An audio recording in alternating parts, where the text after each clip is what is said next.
आज मैं सामाजिक विज्ञान का जो है हिस्ट्री जो चैप्टर सब्जेक्ट है हिस्ट्री का जो है PYT मतलब पिछला जो क्वेश्चन पूछा गया उसका जो है आप लोगों को रिवीजन करवा रहा हूँ। तो इतिहास का पहला चैप्टर का नाम है यूरोप में राष्ट्र। तो यूरोप क्या है?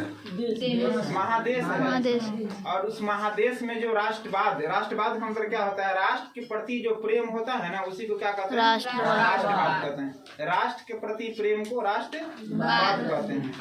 तो ये हमारा चैप्टर है। इस चैप्टर का पहला क्वेश्चन जो है इटली के एकीकरण में मेजनी का क्या योगदान आता है, ये क्वेश्चन पूछा गया है। तो आपको पता होना चाहिए कि इटली के एकीकरण में सबसे ज्यादा किसी का योगदान था और सबसे शुरुआत में, तो उसका नाम है मेजनी। तो इटली के एकीकरण में मेजनी का महत्वपूर्ण योगदान है और इसीलिए उसको इटली के एकीकरण का पैगंबर या मसीहा कहा जाता है। किसको? मेजनी को। और जो मेजनी थे राष्ट्रवादी भावनाओं से प्रेरित होकर उसने क्या किया था? कार्बोनरी की सदस्यता। पूछा जाएगा कि मेजनी ने किस की सदस्यता ग्रहण किया था, तो कार्बोनरी की सदस्यता ग्रहण किया था। और वह जो है मेजनी गणतांत्रिक विचारों का समर्थन करते थे। और 1830 से 31 में उन्होंने एक सक्रिय भूमिका निभाया था। 1830 से 38 में एक विद्रोह हुआ था, उसमें सक्रिय भूमिका निभाई थी। और उसमें उन्होंने क्या किया था? यंग इटली और यंग यूरोप का गठन किया था। क्वेश्चन पूछा जा सकता है यंग इटली और यंग यूरोप का गठन किसने किया था? तो मेजनी ने किया था। और 1848 ईस्वी में इटली का एकीकरण करने का प्रयास किया गया, लेकिन मेजनी ने क्या किया? असफल रहा, नहीं कर पाया था। क्वेश्चन नंबर दूसरा है गेरिबाल्दी के कार्यों की चर्चा करें। तो गेरिबाल्दी इटली के एकीकरण में द्वितीय जो चरण है, पहला चरण हो गया मेजनी का और द्वितीय चरण आ जाता है गेरिबाल्दी का। तो गेरिबाल्दी की तलवार ने पूरा किया था दूसरी चरण में, और यह युद्ध की नीति में विश्वास करता था। गेरिबाल्दी किस नीति में विश्वास करता था? मारकाट युद्ध में विश्वास करता था। मुंडिया टाइप का आदमी था। और उसका सशस्त्र युवक का एक टुकड़ा, मतलब जितना भी एक सेना होता है उन्होंने एक सेना बनाया था, नवयुवकों का सेना बनाया था। और उस टुकड़ी का नाम था, सेना का नाम था लाल कुर्ती। तो लाल कुर्ती का गठन किसने किया था? तो गेरिबाल्दी ने किया था। और उस लाल टुकड़ी की सहायता से उन्होंने क्या किया था? सिसिली पर अधिकार किया और उस पर गणतंत्र स्थापित किया। गणतंत्र का मतलब क्या है? तो वैसा शासन व्यवस्था जो संविधान बनाए गए संविधान के अनुसार चले। जैसे हमारा देश अभी क्या है? गणतंत्र देश है। हमारा देश कब गणतंत्र हुआ? 26 जनवरी 1950 को। 26 जनवरी 1950 से हमारा देश क्या हो गया? हमारे संविधान के अकॉर्डिंग चलने लगा। तो इसलिए 26 जनवरी 1950 को हम लोग गणतंत्र दिवस मनाते हैं। क्वेश्चन नंबर तीसरा है बाबू कि जर्मनी के एकीकरण के लिए बिस्मार्क ने क्या नीति अपनाया? अब हम लोग जर्मनी में आ जाते हैं। पहले थे इटली का, अब जर्मनी में है। जर्मनी के एकीकरण में बिस्मार्क का क्या योगदान है? तो प्रथा के राजा विलियम प्रथम ने प्रख्यात राष्ट्रवादी और कूटनीतिज्ञ बिस्मार्क को अपना प्रधानमंत्री को क्या कहा जाता है? चांसलर भी कहा जाता है, जर्मनी में नियुक्त किया था। और जर्मनी के एकीकरण के लिए बिस्मार्क ने रक्त और तलवार की नीति अपनाया था। क्वेश्चन पूछा जा सकता है रक्त और तलवार की नीति किसने अपनाया था? बिस्मार्क ने अपनाया था। इसको याद करते चलना है। और सबसे पहले बिस्मार्क ने आर्थिक सुधारों के द्वारा प्रथा की स्थिति मजबूत किया। आर्थिक सुधार का मतलब होता है बुनियादी जो सुधार होता है, जैसे शिक्षा हो गया, रोजगार हो गया, रोजी रोटी हो गया, इसको आर्थिक सुधार कहते हैं। इसका प्रयास किया था किसने? तो बिस्मार्क ने किया था। और अपने सैनिक जो होता है ना, किसी भी देश का सबसे अगर आगे बढ़ना है तो सैनिक सुदृढ़ होना चाहिए। तो सैनिक को क्या किया? उन्होंने सुदृढ़ किया था। क्वेश्चन नंबर 4 में मेजनी कौन थे? अब मेजनी के बारे में पढ़ते हैं बाबू। तो मेजनी इटली के एकीकरण का पैगंबर या मसीहा कहा जाता है। वह एक सेनापति होने के साथ साथ जनतांत्रिक विचारों का समर्थन करते थे और साहित्यकार भी थे। जनतांत्रिक का मतलब जो जनता के जो विचार होते हैं उसका क्या करते थे? वो समर्थन करते थे। और 1831 में यंग इटली की स्थापना किया था। और मेजनी का जो एक ही उद्देश्य था, क्वेश्चन पूछा जा सकता है ऑब्जेक्ट में, मेजनी का उद्देश्य क्या था?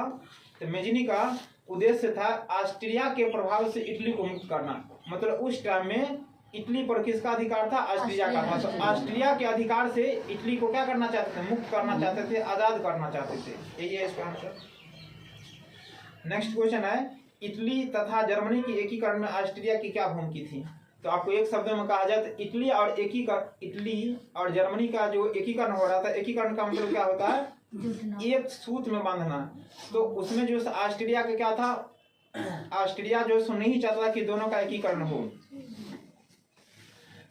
इटली, ऑस्ट्रिया तथा इटली, ऑस्ट्रिया जो है ना, ऑस्ट्रिया इटली और जर्मनी के एकीकरण का विरोध करता था और इटली में वेनेशिया और लोम्बार्डिया पर ऑस्ट्रिया का अधिकार था। सेडोवा का युद्ध 1866 ईस्वी में होता है और ऑस्ट्रिया के पराजय के बाद सेडोवा के युद्ध में जो है ना ऑस्ट्रिया पराजय हो जाता है। जब ऑस्ट्रिया पराजय हो जाता है तो उसके बाद इटली पर क्या होता है, अपना समाप्त उसका अधिकार होता है, इटली पर से उसका प्रभाव ऑस्ट्रिया का खत्म हो जाता है। सेडोवा का युद्ध में ऑस्ट्रिया हार जाता है और तब उस ऑस्ट्रिया जब हार जाता है तब इटली क्या होता है, पूरा स्वतंत्र हो जाता है, फ्री हो जाता है और इटली पर से ऑस्ट्रिया का प्रभाव खत्म हो जाता है।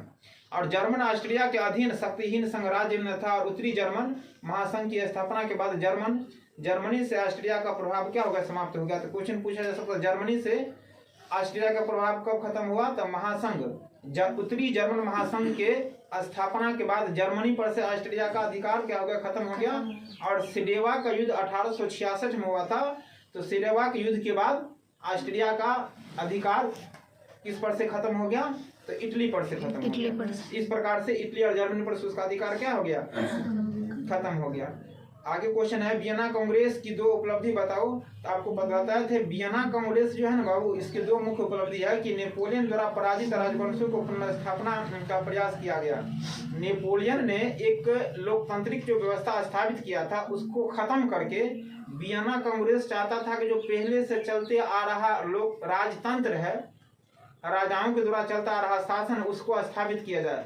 मतलब पहले से रूढ़िवादी जो राजतंत्र है उसको जो चलते आ रहा था उसको स्थापित करना, और नेपोलियन ने जो नया जो लोकतांत्रिक शासन व्यवस्था स्थापित किया था उसको खत्म करना, इसका पहला उपलब्धि था। और दूसरा उपलब्धि था फ्रांस और स्पेन में बुर्गो वंश राज्य की पुनः स्थापित करना। फ्रांस और स्पेन जैसे देश में क्या करना, बुर्गो राजवंश की स्थापना करना, ये इसका दो मुख्य उपलब्धि था। जालबेरिन क्या है, तो जालबेरिन की बात करते हैं बाबू।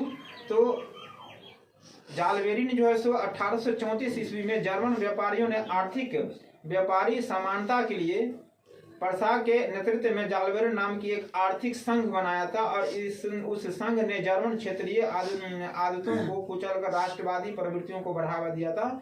जो जर्मन से पहले चलते आ रहा जो कुव्यवस्था था उसको खत्म कर राष्ट्रवादी जो प्रवृत्ति होती है उसको बढ़ावा देता है। और जालबेरिन एक क्या थी, व्यापारियों का क्या था, समूह था, व्यापारियों का जो संस्था था। ये क्वेश्चन हो गया। नेक्स्ट क्वेश्चन है वियना कांग्रेस वाला हो गया। स्वर्णिम मध्यवर्गीय नीति का अवलंबन किसने और क्यों किया था। तो स्वर्णिम मध्यवर्गीय नीति का अवलंबन लुई फिलिप के द्वारा किया गया था। उसने अपने विरोधियों को खुश करने के लिए 1840 में गीजो को प्रधानमंत्री, 1840 में कौन प्रधानमंत्री बना था, गीजो बना था, उसको नियुक्त किया था जो कट्टर प्रतिक्रियावादी था और वह किसी भी तरह से वैधानिक, सामाजिक और आर्थिक सुधार के विरुद्ध था। गीजो ऐसा राजा था जो किसी प्रकार का सुधार चाहवे नहीं करता था, आराम से समझ करता था। समाज में समाज मरे, किसान मरे, मजदूर मरे, उससे कोई उसको मतलब नहीं था। जनता जाए उसको कुछ भी मतलब नुकसान है तो उससे कोई उसका मतलब नहीं था, वो अपना आराम करता था। तो जनता के लिए बिल्कुल भी नहीं सोचता था वो, ऐसा वो राजा था। पहला चैप्टर आपका इस प्रकार से क्या हो गया, खत्म हो गया।